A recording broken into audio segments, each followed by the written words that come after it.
नमस्कार दोस्तों, welcome to PK classes. दोस्तों आज देखेंगे bullwhip effect. Bullwhip effect operation research and supply chain management में क्या होता है और क्या इसका इफेक्ट है जो कि हमारे बिजनेस पर या किसी भी ऑर्गेनाइजेशंस पर पड़ता है। तो आज की वीडियो में हम जानेंगे बुल बेहप इफेक्ट। तो आइए दोस्तों देखते हैं बुल बेहप इफेक्ट। तो दोस्तों बुल बेहप इफेक्ट सबसे पहले आपको जानना है कि जो हमारा सप्लाई चेन मैनेजमेंट होता है, सप्लाई चेन मैनेजमेंट में ये अक्सर हमारा बिजनेस में यूज होता है। तो बिजनेस में सप्लाई चेन मैनेजमेंट जो है इसके अंदर अक्सर ये देखने में आता है बुल बेहप इफेक्ट मींस यह एक ऐसी फिनोमेना या सिनेरियो होता है जो उत्पन्न होता है जब स्मॉल चेंज इन डिमांड, मतलब किसी भी प्रोडक्ट, किसी भी ऑब्जेक्ट या किसी भी मटेरियल की डिमांड में अचानक से यदि हल्का सा चेंजेस आता है तो it the retail level, retail means retailer जो बेचने वाले हैं, मान लो जो विक्रेता है, किसी भी कोई दुकानदार है, यदि वहां पे यदि स्मॉल चेंजेस आता है डिमांड में तो can cause larger fluctuation in demand at the wholesaler, distributor, manufacturer and supplier means. तो इसका जो फ्लक्चुएशन है, ज्यादा फ्लक्चुएशंस कहां पे देखने को मिलता है? मैन्युफैक्चरर, सप्लायर्स, क्योंकि ये सभी जो पैरामीटर हैं एक दूसरे से रिलेटेड होते हैं। यदि आपके एक रिटेलर के पास आप कोई प्रोडक्ट परचेस करने जा रहे हो और अचानक से वहां पे जो सेलिंग है वो बढ़ जाए तो वो दुकानदार क्या करेगा? उसकी क्वांटिटी ज्यादा मंगाएगा। जिस प्रोडक्ट की सेलिंग बढ़ गई मींस ज्यादा, मान लो एक दिन में आप 50 पीस सेल कर रहे थे और नेक्स्ट डे आपके 100 पीस सेल हो जाएंगे तो कम ना पड़ जाए तो जो रिटेलर है, दुकानदार है, वो क्या करेगा? 150 के अप्रोक्सीमेट प्रोडक्ट परचेस करेगा, उसका ऑर्डर देगा। तो वो ऑर्डर देगा रिटेलर अब डिस्ट्रीब्यूटर को, डिस्ट्रीब्यूटर ऑर्डर देगा मैन्युफैक्चरर को और ये सप्लायर। तो मींस ये जो है ये प्रॉब्लम क्या है कि हल्का सा यदि आपका डिमांड इंक्रीज होती है कहां पे? रिटेलर के पास, क्योंकि कस्टमर तो किस पे जाएगा? दुकान पे जाएगा। कस्टमर रिटेलर के पास जाता है तो यदि वहां पे जहां पे 10 प्रोडक्ट एक दिन में सेल हो रहे थे और वो 10 की जगह 20 सेल हो जाए, ऐसा 2 दिन तक 20 से 25 प्रोडक्ट सेल होने लगे तो दुकानदार को क्या लगेगा कि मतलब इस प्रोडक्ट की मांग बढ़ गई है, ज्यादा लोग ले रहे हैं। तो वो अपने ऑर्डर में जो 10 मंगाता था वो 10 की जगह पे कितने? 50 मंगाएगा। जब 50 मंगाएगा तो मान लो कि 2 दिन बाद 3 दिन तक आपके ठीक सेलिंग चली इसी के कारण डिमांड के अनुसार, तो क्या करेगा दुकानदार? अपनी जो प्रोडक्ट की संख्या है वो आगे डिस्ट्रीब्यूटर जो होगा, जो डिस्ट्रीब्यूट करता है वो सप्लाई चेन में, वो उसके लिए क्या करेगा? ज्यादा ऑर्डर देगा। डिस्ट्रीब्यूटर किसको देगा? मैन्युफैक्चरर को, जो प्रोडक्ट बनाता है कि भैया आज तो हमारे लिए 50 प्रोडक्ट रिक्वायर्ड है। तो मैन्युफैक्चरर क्या करेगा? ज्यादा प्रोडक्शन करेगा। वो एक दिन में जहां पे मान लो कि 5000 पीस डिफरेंट प्लेसेस के लिए बना रहा था तो वो 5 की जगह 6000 पीस का प्रोडक्शन करेगा। ठीक है, ये तो होगी बात इसकी। Small changes in demand eight retailer level means दुकानदार के लेवल पे यदि हल्का सा चेंजेस आता है, बदलाव आता है, तो ये बदलाव हमारा मैन्युफैक्चरर, सप्लायर, डिस्ट्रीब्यूटर, इसमें लार्ज फ्लक्चुएशंस हमको देखने को मिलता है। एक इफेक्ट कहलाता है बुल बेहप इफेक्ट, जो कि अक्सर सप्लाई चेन मैनेजमेंट के अंदर ऑब्जर्व किया जाता है। क्लियर? अब इस ग्राफ से यदि आप देखें तो ये ग्राफ में कस्टमर के बाद मान लो आपका ये कस्टमर है, यहां पे ये कस्टमर है। कस्टमर डायरेक्ट कोई भी प्रोडक्ट को परचेस करेगा तो वो रिटेलर मींस दुकानदार से करेगा, जो एक एक छोटे कम ज्यादा फुटकर में बेचते हैं। रिटेलर जो है वो किस पर डिपेंड रहता है? डिस्ट्रीब्यूटर पे, जो माल को डिस्ट्रीब्यूट करता है। और डिस्ट्रीब्यूटर किस पे रहेगा? मैन्युफैक्चरर। और मैन्युफैक्चरर किस पे होगा? सप्लायर पे। सप्लायर का मतलब यहां से है मटेरियल से, क्योंकि भाई कोई भी प्रोडक्ट मैन्युफैक्चरर जो होगा वो तब बनाएगा जब उसके पास कच्चा माल होगा। यदि कच्चा माल नहीं होगा, उपलब्ध नहीं होगा, तो वो बनाएगा किससे प्रोडक्ट? तो कच्चा माल जो सप्लाई करने वाले होंगे वो सप्लाई करेंगे, तो मीन्स जो मैन्युफैक्चरर है वो आगे अपना ऑर्डर मूव करेगा कि हमको इतने प्रोडक्ट का 1000 पीस का यदि वो ले रहा था तो 1500 पीस का मटेरियल को परचेस करेगा। तो वो आगे सप्लायर पर फ्लक्चुएशन सबसे ज्यादा आया कि भाई अभी तक तो 1000 जा रहे थे, अब अचानक से 1000 प्रोडक्ट का आपको रॉ मटेरियल्स रिक्वायर्ड है, तो वो मैन्युफैक्चरर को रॉ मटेरियल्स प्रोवाइड करेगा, सप्लाई करेगा, मैन्युफैक्चरर प्रोडक्ट को मैन्युफैक्चर करेगा, बनाएगा, इसके बाद इसको डिस्ट्रीब्यूटर पे जाएगा, वो डिस्ट्रीब्यूटर ये अलग अलग रिटेलर्स छोटी छोटी सभी दुकानों पर डिस्ट्रीब्यूट कर देंगे, और वहां से फाइनली ये कहां पहुंचता है? कस्टमर मींस ग्राहक के पास।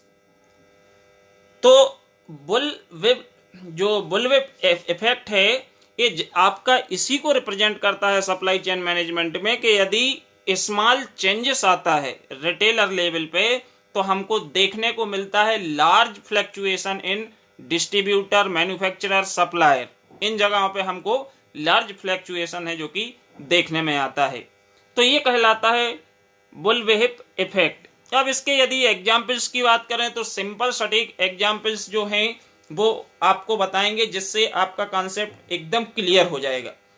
तो दोस्तों, जो भी छात्र पीके क्लासेस में फर्स्ट टाइम है, जो अभी भी पीके क्लासेस से नहीं जुड़े हैं, वो चैनल को जरूर सब्सक्राइब करें, साथ ही दोस्तों वीडियो को लाइक भी करें। तो एग्जाम्पल में this effect is found in business, means ये इफेक्ट कहां पे पाया जाता है? Business and specific area where demand is known as to fluctuate, means specific area जहां पर डिमांड है जो फ्लक्चुएट होती है, such as consumer electronics and medicine and consumer electronics. अब इसके एग्जाम्पल्स की बात करें कि तो ये आपका रिसेंटली जो एक इसका एग्जाम्पल है बुलविप इफेक्ट का, ये आपने कोरोना के दौरान देखा। जैसे हमारा कोविड आया तो कोविड में जो मास्क की डिमांड थी वो अचानक से मास्क की डिमांड बढ़ गई, और आपको M19 या अच्छी क्वालिटी के जो मास्क हैं वो आपको मेडिकल स्टोर पर मिलना बंद हो गए। तो during COVID-19 the demand of mask and oxygen cylinder increase suddenly and after some time decrease. तो इसका मतलब क्या हुआ कि एक मेडिकल स्टोर पे जब आप जहां पे मंथ में 50 मास्क सेल होते थे, वो एक दिन में 50 सेल होने लगे, तो मेडिकल वाला क्या करेगा? मेडिकल वाला रिक्वायरमेंट देगा, आगे ऑर्डर देगा कि भाई हमको 50 मंथली नहीं, हमको पर डे 100 मास्क चाहिए। तो जब ये होलसेलर के पास ऑर्डर देगा डिस्ट्रीब्यूटर के पास, तो डिस्ट्रीब्यूटर क्या करेगा?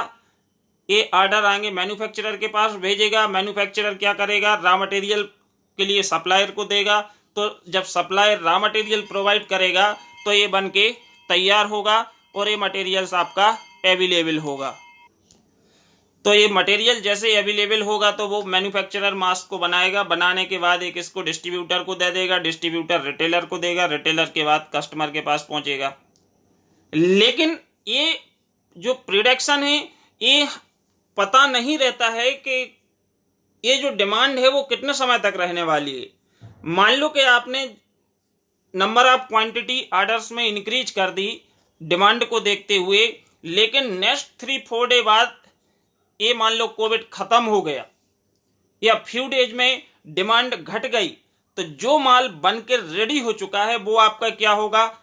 इन्वेंट्री को बढ़ाएगा। इन्वेंट्री मीन्स आपको स्टोर करके रखना पड़ेगा। स्टोर करने के लिए आपको स्पेस चाहिए, गोदाम चाहिए, वेयर हाउस चाहिए। तो इन चीजों में क्या है? पैसा खर्च होगा, और आपका पैसा है जो कि ब्लॉक हो जाता है, क्योंकि आपने तो प्रोडक्ट बना लिए। अब बना लिए और रिटेलर ने मान लो अचानक से ऑर्डर को कैंसिल कर दिया, डिमांड अब नहीं आ रही, तो उसने क्या किया? चेंज कर दिया। तो जो मैन्युफैक्चरर है उसका तो पैसा ब्लॉक हो गया, साथ ही उसके प्रोडक्ट बन के रेडी हो गए, तो वो उनको रखेगा कहां? सिमिलर सेकंड एग्जांपल की बात करें तो एक food wholesaler sell 1000 cans of cocoa cola to a customer per week.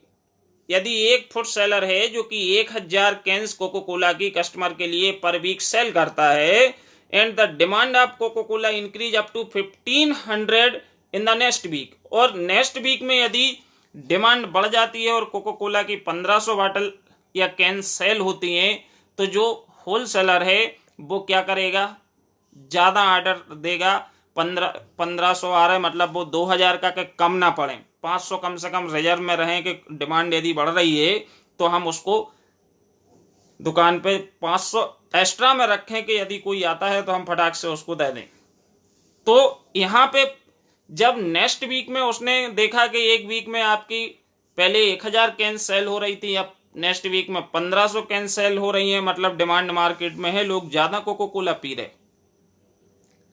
So wholesaler increase the quantity of cocoa Cola in order, तो वो अपने ऑर्डर में कोको कोला की जो संख्या है वो बढ़ा देगा। But after some time demand is decrease, और मान लो अचानक से डिमांड घट जाती है तो वो धीरे से कैंसिल कर देगा ऑर्डर। तो मान लो कि कोको कोला बनाने वाली कंपनी ने तो उतने जो पीस हैं कोको कोला कैंस के वो तो तैयार कर लिए, अब वो उसका करेगा क्या। यदि मार्केट में डिमांड घट गई तो वो क्या करेगा, वो एक तो उसको संभाल के रखना है, उसकी भी एक एक्सपायरी डेट होती है। तो यहाँ पे क्या होता है कि ये फ्लैक्चुएशन होता है किसके कारण, मिसकम्युनिकेशन के कारण और प्रॉपर एनालिसिस ना करने के कारण। तो दीज आर द एग्जाम्पल्स। इसी प्रकार से आप बहुत सारे डेली लाइफ में एग्जाम्पल्स हैं जो कोई चूज कर सकते हो, और इन एग्जाम्पल्स के कारण क्या होता है, रिटेलर के पास जब डिमांड बढ़ती है तो ये सबको फ्लक्चुएट करती है मैन्युफैक्चरर एंड सप्लायर तक। अब इसके कुछ इश्यूज की बात करें, क्या क्या प्रॉब्लम आती है इससे, तो this create a number of issues. कौन कौन से, सबसे पहले ओवर प्रोडक्शन। मान लो 500,000 की रिक्वायरमेंट थी और हमने 2000 मैन्युफैक्चर कर दिए कोई भी प्रोडक्ट, तो ये प्रोडक्शन क्या हो जाएगा, ओवर प्रोडक्शन होगा। जितनी जरूरत नहीं है उससे ज्यादा माल आपका बनकर रेडी हो गया, तो एक तो आपका पैसा ब्लॉक हो गया, मटेरियल फंस गया। इसके बाद उसको रखने के लिए आपको स्पेस की आवश्यकता होगी, तो मीन्स ओवर प्रोडक्शन। यदि 1000 रिक्वायर्ड है तो हम 1000 ही प्रोडक्ट को बनाएं, उससे ज्यादा बनाने का कोई सेंस नहीं। तो इस पे काम कौन करता है, just in time, JIT. Just in time मतलब जितना ऑर्डर मिला उतनी ही संख्या में प्रोडक्ट हम सेम डे बना के और नेक्स्ट डे डिलीवरी कर देंगे। ये जिट पे काम करता है, जो कि आजकल टेक्नोलॉजी आ रही है, जिट हो गया, लीन मैन्युफैक्चरिंग हो गया, तो इन सब में ओवर प्रोडक्शन के कोई चांसेस नहीं होते। सेकंड है इनएक्यूरेट डिमांड फोरकास्टिंग। फोरकास्टिंग का मतलब है कि जब हम मान लो प्रीवियस 6 मंथ के डेटा की स्टडी करते हैं और इसकी फोरकास्टिंग करते हैं, तो इसमें इनएक्यूरेट डिमांड के कारण भी ये प्रॉब्लम होती है कि आपकी प्रॉपर यदि आपने एनालिसिस नहीं किया तो ये क्या होता है, इसमें प्रॉब्लम होती है। थर्ड है एक्सेस इन्वेंट्री। एक्सेस इन्वेंट्री मतलब ज्यादा प्रोडक्ट आते हैं तो वो एक्सेस इन्वेंट्री कहलाएगा, जिसको मैनेज करने में दिक्कत होती है। इंक्रीज स्टोरेज कास्ट, अब इनको स्टोर करके रखना है, संभाल के रखना है, तो इसकी कास्ट भी क्या होती है, इंक्रीज हो जाती है। और फिफ्थ है इंक्रीज लेबर कास्ट, और इसमें लेबर कास्ट भी है वो बढ़ती है, क्योंकि इन इन्वेंट्री को आपको एक जगह रखवाना है, जमा के रखवाना है, डस्टिंग भी साफ करवाना है, और बहुत सारे पैरामीटर्स होते हैं जिसके कारण क्या होता है, लेबर कास्ट है जो कि इंक्रीज होती है। तो these are the some issues that found in bullwhip effect. Okay, video देखने के लिए आप सभी को बहुत बहुत धन्यवाद। Thank you.